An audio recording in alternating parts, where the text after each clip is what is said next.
طبق فتة في العيد. فتة العيد السنة دي عملتها بكتف روستو في الفرن، وعملت تتبيلة لذيذة جدا ببهارات رائعة. تعالوا نشوف البهارات الأول. خلطة بهارات عشان مشاوي العيد، كل سنة وانتم طيبين. هنجيب برطمان، هنحط معلقتين ملح، معلقة توم بودرة، معلقة بصل بودرة، معلقة ممسوحة كزبرة مطحونة، كمون ممكن تزودوا زي ما انتوا عايزين، انا بحط حبة قليلة. هنحط شوية شطة، معلقة سكر بني ولو ما فيش بني يبقى ابيض، فلفل اسود ويستحسن يكون مجروش، واهم حاجة بالنسبة لي البابريكا المدخنة ريحتها روعة. هناخد برضو معلقة. ده بقى الكتف اللي احنا ان شاء الله النهاردة هنسويه. بصوا حلو ازاي، وخليته يسيب لي شوية من الدهون. خليت شوية من الدهون عليه علشان الدهون دي هي اللي بتسوي، وهي اللي بتدي طعم للحمة. ما كل اللحمة تتشال من عليها الدهون، بقوا شوية صغيرين، انا قلت له سيب لي حبة صغيرين قوي.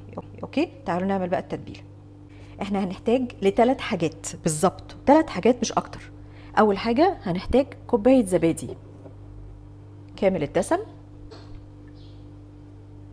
معلقتين من خلطة بهارات المشاوي،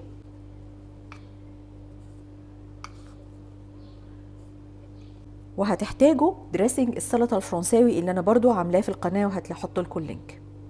معلقتين كبار. قلب قلب قلب بقى كل المكونات اللذيذة دي. انتوا تقدروا تحكموا على الجودة التتبيلة من الريحة، وانتوا بتقلبوا كده هتشموا احلى ريحة في الدنيا. هنحط بقى دلوقتي التتبيلة على كل الكتف ده.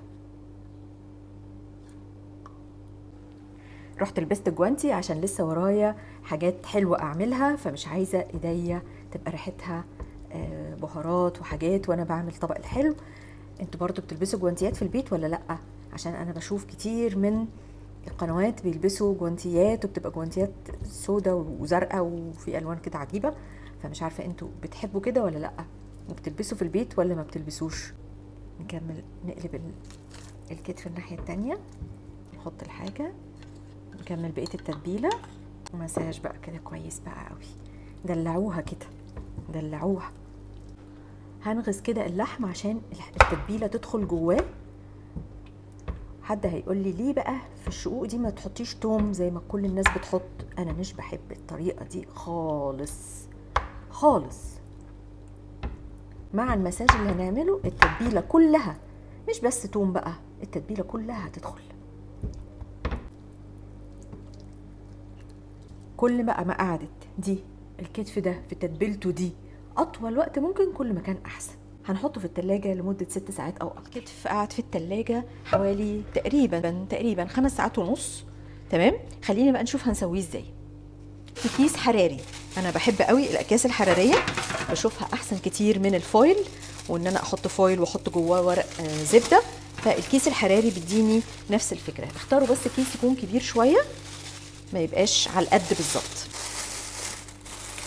لو عايزين تحطوا مع الكتف هنا اهو شرايح بصل، بطاطس، جزر، فلفل، اللي يريحكم حطوه، بس انا عشان هحطها فوق فتة فانا مش هحط معاها اي حاجة تانية، وبكتفي بالتتبيلة العجيبة الفظيعة دي.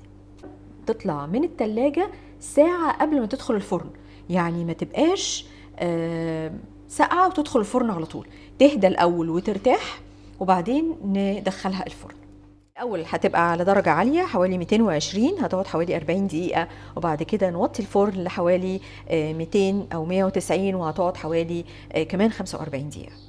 دلوقتي لما طلعت من الفرن سبناها تهدى خالص. تمام، وبعدين دلوقتي هنفتح الكيس.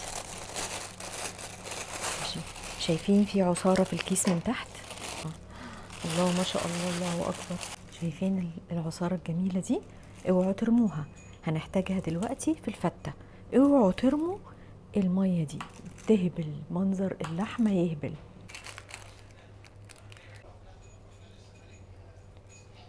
بصوا اللحمة بتدوب، اللحمة بتدوب بتدوب بتدوب بتدوب بتدوب. سخنة مولعة بس. على النار هنحط طاسة، هنحط فيها حبة زبدة صغيرين، ونحط فص توم قطعته شرايح رفيعه، تشموا ريحه التوم بس، اوعوا يتحرق منكم، بس تشموا ريحته.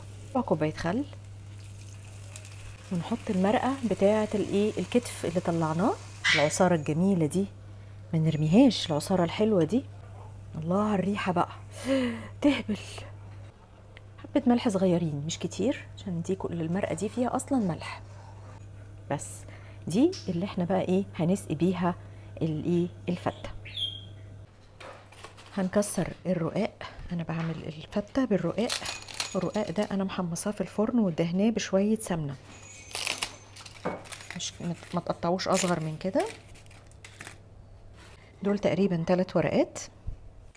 هنيجي بقى دلوقتي ونشرب كل القطع بتاعه الرقاق دي بالمرقه اللي احنا عملناها على النار من شويه، اللي هي جايه من مرقه الكتف اللي محطوط في الفرن.